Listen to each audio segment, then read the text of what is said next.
there are so many things that has happened around this debate, which I need to clarify. I saw one of the things that you projected over there, and it's good that we clarify. We can get an assumption that China is the #1 debtor of Kenya, because the last slide that you put on the screen was on bilateral debt, which I agree China is #1 in terms of bilateral debt. Right. But bilateral debt forms one of the least components of our debt, because the entire bilateral debt is around 1.2 trillion Kenya shillings. And by the way, in aggregate, entirely, Chinese debt in Kenya is just around 9% of the entire debt. And therefore, this exaggeration that we usually have, that we are totally indebted to China, may not be totally accurate. What we need to interrogate is the nature of the Chinese debt. And maybe that is the reason why, if you check the composition of our foreign debt, multilateral debt forms as #1. Right. Because of its efficiency in terms of our servicing and its cost, and also in terms of size.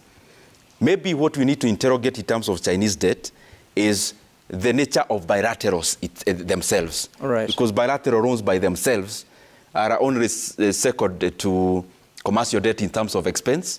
They are very expensive.